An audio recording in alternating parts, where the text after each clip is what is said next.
Okay, well, today we are going to tackle the clutch. And the clutch on this 1964 Fuji Go-Devil is unlike any clutch I've ever seen before. And it's taken me a few minutes here to actually figure out how it even works. First off, I gotta thank Dan very much. Dan is the gentleman that I purchased this Go-Devil project off of, because Dan did an amazing job of actually documenting a number of the parts and pieces, especially the clutch, and put them away in all of these various baggies for each of the various pieces, nicely labeled. This one is 38, 39, 40, yada yada. You get the idea. Labeled them all, and then in each of the packages here, and had those numbers corresponding with the parts diagram right here for the clutch. So that definitely made it easier. Now Dan did have a couple of questions around some of the parts as to where they were. This one in particular was a little bit of a question mark, but I've actually discovered that it actually goes inside of this piece and is actually key to how this clutch works, and I'll kind of explain that once we assemble it. So what I'm going to do now is I'm just going to pause the video. I'm going to set the tripod up so I can actually do some work, and then we're going to start putting this thing together. Okay, so we're going to start assembling the Go-Devil. Now the way it starts is with this piece here, and it just slides on. Now I've cleaned up this. As you can see, this is nothing that's different about this engine. Is this is a spline shaft. On anything modern, or most things anyways, you would have a just a keyed shaft, a normal round shaft with a keyway, and that's how that would work. That is not how this works. This is actually splined the whole way. One of the things that confused me about this is that most of these parts here are splined, and so you have to ask yourself, well, what's slipping to provide the centrifugal force on this thing, and I'll explain that in a minute. It's actually had me quite confused for a while. So that goes on first. We then have this next piece here, right here, which is just a little bushing, and it goes on to here. Now, interestingly, it has some ridges in here, but far bigger than the splines here. So again, confused me a bit, but that goes on there. And then we have a what appears to be a brass bushing here, this other small one, and it actually goes inside of that one. So it just shoves into there in the middle, and it spins. And maybe it's easier for me to explain how this thing works with this off. Maybe just before I completely assemble it. This is the other second half of the of the pulley, if you will. Okay, and it is also fully splined. So again, I was really confused. How does this thing work? Well, the way it works is this inner bearing here. This inner bearing is actually what spins between the two halves of the pulley. They move back and forth somewhat when the clutch is engaged or not engaged. But in the not engaged position, the belt is riding on this, just on this inner race here, if you will. And so that's how this works. So the next bit is the second half of the pulley. And it goes on here like that. It just fits on like that. And then the next bit here is going to be the clutch shoes, okay, right here. Now this is one of the things that's a bit of an issue for me. I'll show you the other half of it here. It's got a spring there that holds the two clutch pieces together. Of course, when this thing spins, these are going to separate, create some friction against the next part, which is right here. Okay, so it's going to actually go basically like that inside here. It's going to expand inside here, create friction, and cause this thing to engage or disengage. Now, the problem here is that this is, as you can see, broken. Okay, so I have hunted high, low, sideways, and every other which way, cannot find this part from 1964. If anybody out there has one of these things, I would be eternally grateful.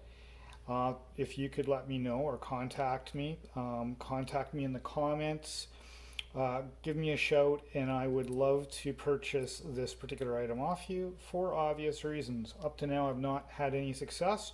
So we're going to put this thing together and hope. I actually think that it'll still work okay, but we're going to find out. I don't know for sure. I don't know what else to do but to try. So we're going to try. So this goes on so that the flat edges here, the flat portion of it, and this are towards the other half of the clutch. So again, they go inside here, and the spring side goes against here. So these just slip on, or just sits on there like that. Okay. The next bit is, you'll notice this is the part of the clutch mechanism where that clutch shoes are going to catch. You'll notice it's both inner splined, I don't know if you can see that, inner splined, okay, and outer splined.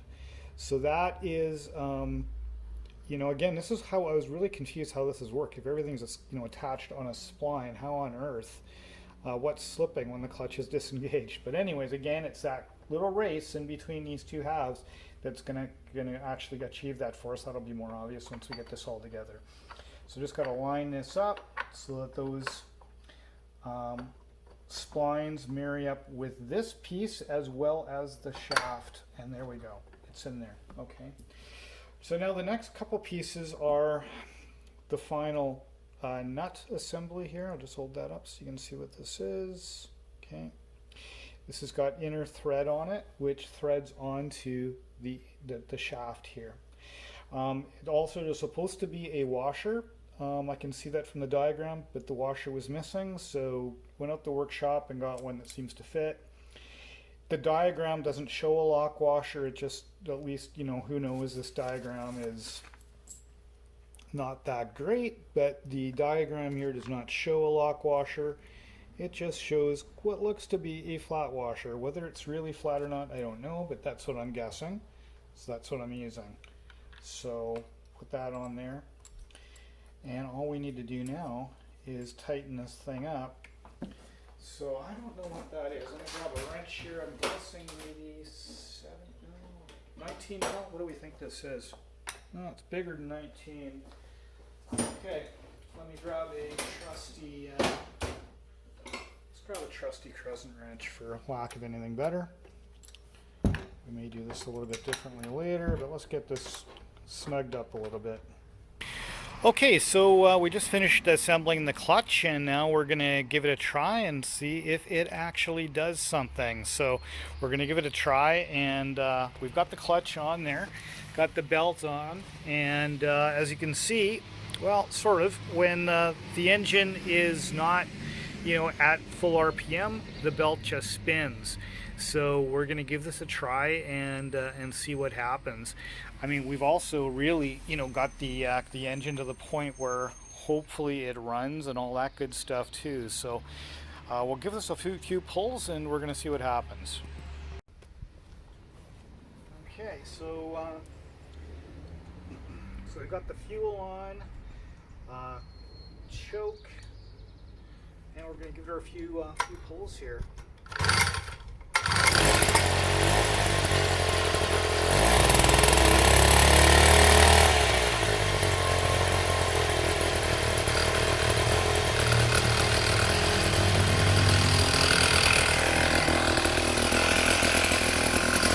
So we've got the bike there, hopefully you can hear me, but we've got the bike just idling, and as you can see, when it's basically idling, the wheel is not moving, so I'll try to turn her down here a little bit.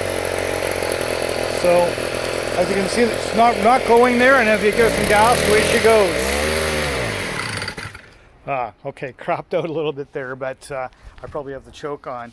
But you can see what's going on there. So that is pretty darn good. I'm really actually quite happy with that. So yeah, so we're gonna just keep at it here, and just wanted to show you guys that we're getting some success. I should have also probably mentioned, this is perhaps obvious, but I don't have the wheel in the down position for running.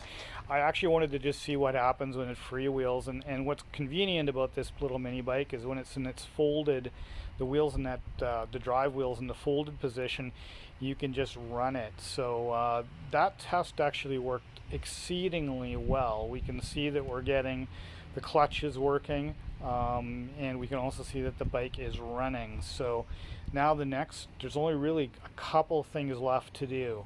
One is to get the brake set up, get that handle on the handlebar, and get a brake lever on there, run the cable down to the brakes, and also to get the seat back. We're also undoubtedly going to have to tune the engine a little bit more. I don't necessarily think the fuel air mixture is exactly right, but it's going to be hard to do any of that till we can actually ride it and run it for a period of time. So those are the key things that need doing. I did call about the seat here earlier today, and it's going to be at least another 2 weeks for the seat. So once we get the brake on it, who knows, maybe I'll get impatient and rig something temporarily up. Maybe I'll put the old baseball base back on it, which was on it when I bought it. We'll see. But in any event, for now, those are the key things we have to go. I think we're making amazing progress. It's getting quite exciting that we're actually going to get a working bike here. And that's it for this one. So I hope everybody's doing really good. Bye for now.